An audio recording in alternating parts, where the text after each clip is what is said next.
I don't consider myself an expert outdoorsman, but I've done enough camping trips to know my way around the woods.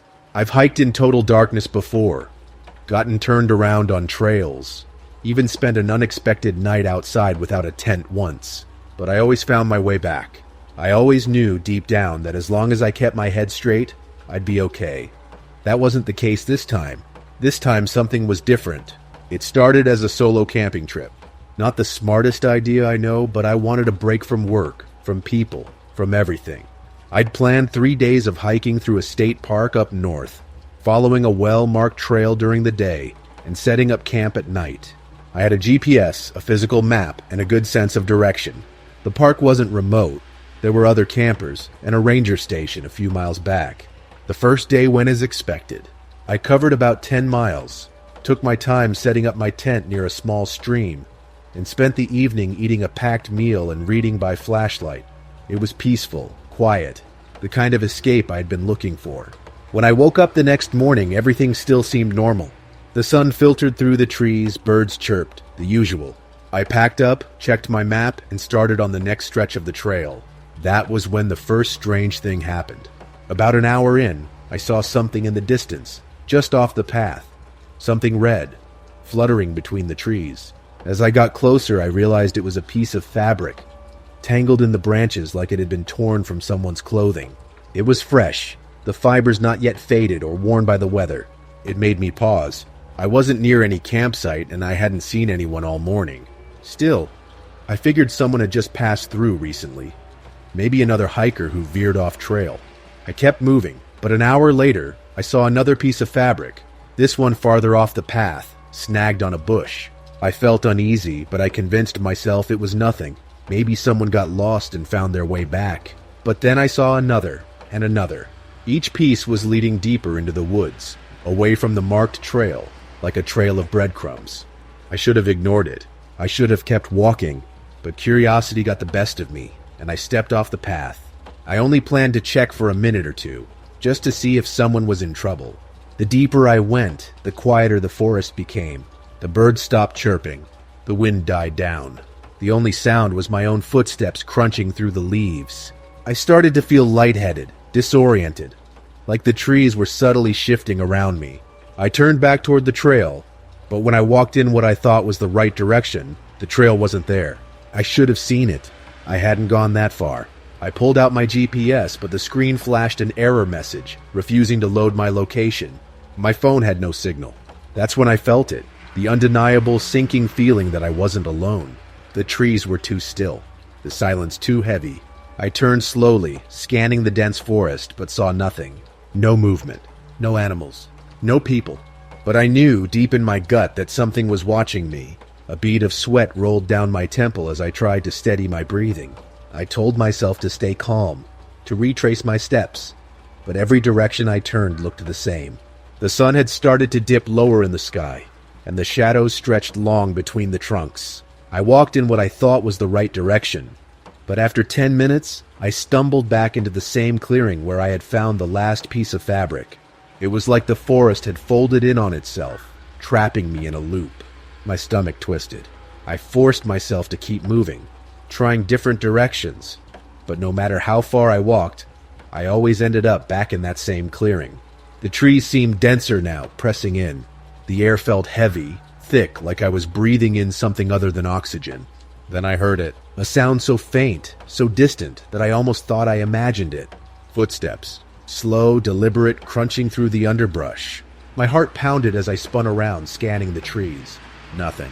But the sound kept coming, circling, just beyond my line of sight.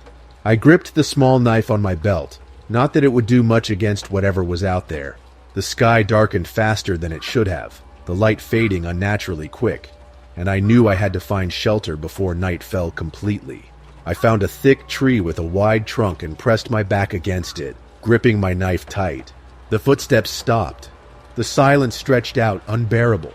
Then in the corner of my eye, I saw movement, a figure, just a glimpse between the trees.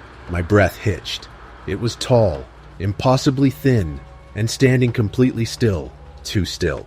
I blinked and it was gone. My pulse thundered in my ears. I wasn't alone out here, and whatever was with me, it was playing a game. Before the next story, if you're new to the channel, make sure to subscribe so that you don't miss any of these terrifying stories. I don't scare easily. I've lived in big cities my whole life, walked home alone in bad neighborhoods, taken the subway at ungodly hours. I know how to carry myself, how to keep my head down and move with purpose. But there was one night, just one, that shook me so badly I still think about it every time I walk anywhere alone after dark. It was last November, a Sunday night. I had stayed at a friend's place later than expected, just catching up, drinking a few beers. Nothing crazy. She lived in a different part of town, not far from where I grew up, but the area had changed a lot since I was a kid. More gentrified, but still had that old, worn-out city feel. Cracked sidewalks, streetlights that flickered more than they worked, row houses with barred windows and security cameras. I missed the last train home, so I had to take the bus. I wasn't thrilled about it, but I've done worse commutes. I checked the schedule, saw the next bus wouldn't be there for another 30 minutes, and figured I'd just walk a few stops ahead to kill time. That was my first mistake. At first, everything was normal. The streets weren't exactly busy, but a few cars passed by every now and then. A couple walking their dog, some guy smoking outside a corner store. Just a typical late Sunday night. But after about 10 minutes, things started to feel off. I noticed it when I reached an intersection. The traffic lights were stuck on red. Not flashing, just frozen. No crosswalk signals. No changing lights. The whole intersection felt like it had been paused mid-motion. I stood there for a second, waiting for a car to pull up, for something to break the stillness. Nothing. The streets were empty. No people. No headlights in the distance. No movement in any direction. The only sound was the faint hum of streetlights and my own footsteps. I told myself it was late. People were inside, sleeping, watching TV. But the deeper I walked into the neighborhood, the stranger it got. The streetlights stretched on ahead of me, illuminating completely deserted sidewalks. No parked cars, no distant sirens, no rustling leaves. Just stillness. I checked my phone. Full battery. No signal. No Wi-Fi. That wasn't too weird. Some parts of the city were dead zones, but it added to the unease gnawing at the back of my mind. I kept walking, faster now, trying to shake the feeling that something was wrong. Maybe I was overthinking it. Maybe I was just drunker than I thought. Then I saw him, a man about a block ahead, standing perfectly still under a streetlight. He was facing away from me, wearing dark clothes, his hands at his sides. At first I was relieved. Finally, another person. Someone to break the eerie silence. But he didn't move. Not a step. Not a shift of weight. Not even the natural sway of someone standing in place. He was unnaturally still. Like a statue. I slowed down. Something in my gut told me to cross the street, to put distance between us. But I felt stupid for being afraid of some random guy standing around. People do weird things in cities. Maybe he was waiting for an Uber. Maybe he was lost. I kept walking, planning to pass him without making eye contact. Then, just as I was a few steps away, he moved. Not like a person. Not like a normal shift or turn. It was sudden, jerky, his head snapping to the side in a way that sent a jolt of cold terror through my spine. I stopped. He didn't turn around completely, didn't acknowledge me, just tilted his head at a sharp, unnatural angle, as if he was listening. I took a step back. My breath was coming too fast now, my skin prickling. Then I saw the others. Further down the street, barely visible under the dim streetlights, more figures. Standing just like him. Some close together, some spaced out, all facing different directions, all completely still. My mouth went dry. My body screamed at me to move, to turn around, to get the hell out of there.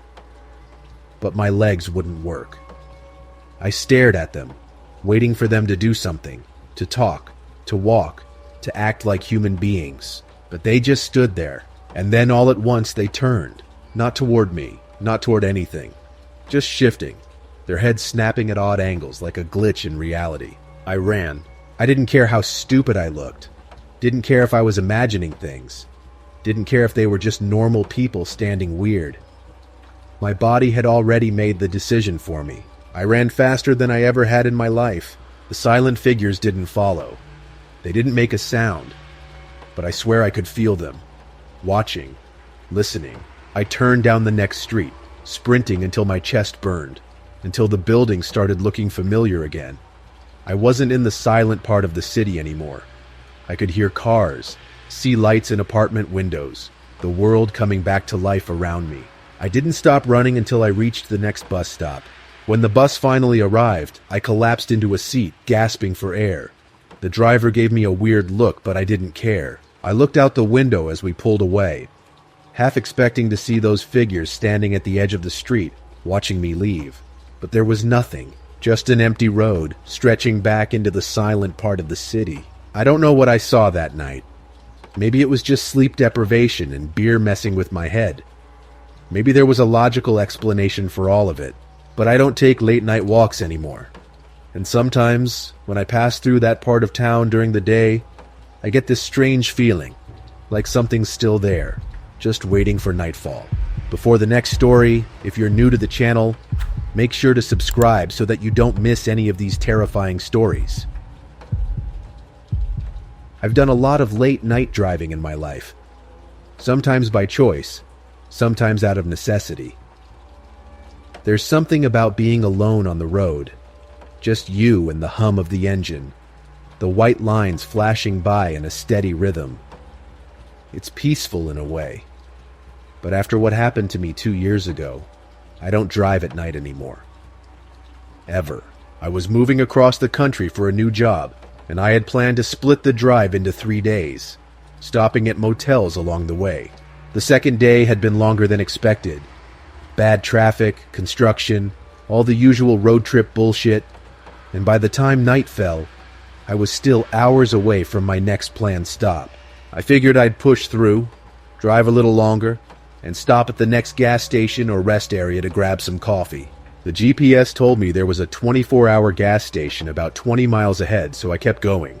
The highway was mostly empty, just the occasional truck passing in the opposite direction. The darkness stretched on endlessly, the road lit only by my headlights and the faint glow of the moon behind thin clouds. After a while, I started to feel that weird creeping sensation you get when you've been driving too long. That eerie, detached feeling, like the world outside your car isn't real anymore. That's when I saw the exit. It wasn't well lit, just a small green sign with a gas pump symbol and an arrow pointing right. There was no town name, no mileage. Just gas, next exit. It looked older than the other signs. The reflective paint faded and chipped, but the GPS insisted this was the place, so I signaled and took the ramp. The road curved sharply downward, dipping into a shallow valley, and the trees on either side grew denser, swallowing the sky. My high beams illuminated the cracked asphalt, the faded double yellow line barely visible. The air felt heavier somehow, like the atmosphere had changed the second I left the highway. The gas station came into view at the bottom of the hill. It was small, the kind of place that probably hadn't been renovated in 30 years. A single flickering neon sign buzzed above the entrance. Open 24 hours. There were 2 pumps, old-fashioned with analog dials instead of digital screens, and a lone pickup truck parked near the side of the building. No other cars, no people. I pulled up to the pump and turned off the engine. The silence was immediate and suffocating. No crickets, no wind, nothing. Just my own breathing and the distant hum of the flickering sign. I stepped out, stretching my legs, and walked up to the store. The glass door was grimy, streaked with dirt and handprints. Inside, the place was dimly lit by yellowish overhead bulbs. The shelves were mostly empty, just a few dusty bags of chips, some expired-looking candy bars, and a single rotating hot dog on a roller grill that looked like it had been there since the Clinton administration. A man stood behind the counter, late 50s, maybe early 60s, with deep wrinkles and hollowed-out eyes. His skin was pale, almost gray under the bad lighting. He didn't say anything when I walked in, didn't even look up, just stared at the small black-and-white TV mounted in the corner, playing static. Hey," I said, clearing my throat. "Can I get 20 on pump 1? The man moved slowly, reaching for the register without taking his eyes off the TV. The cash drawer slid open with a dull ding, and he waited. I handed him a 20.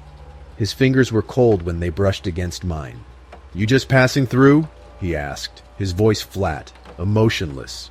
"Yeah, long drive, just needed some gas and coffee." At the mention of coffee, his eyes flickered toward me, just for a second. Then he turned and grabbed a styrofoam cup from behind the counter, filling it from an old stained pot. The liquid was thick and dark, almost like oil. He placed it in front of me without a word. I didn't want to be rude, so I took it. The cup was warm, but the coffee inside was cold. "Thanks," I muttered, forcing a smile. He didn't smile back, just pushed the register closed and went back to staring at the static-filled TV. Something about the whole place felt wrong. Off. Like it was stuck in time, untouched by the outside world. I took my coffee and stepped outside, eager to leave. But when I looked back toward the gas pumps, my stomach dropped. My car was gone. The pump I had parked at was empty. The space where my car had been was just gone. Like I had never been there at all. I spun around, my heart hammering. The pickup truck was still in the same spot. The old man was still inside, unmoving. But my car, the only way out of this place, was missing. I took a shaky breath and walked back to the store. The old man was already looking at me, like he had been expecting me to come back. "Where's my car?" I demanded. He didn't answer, just tilted his head slightly, his expression unreadable. I turned, scanning the road, looking for any sign of movement.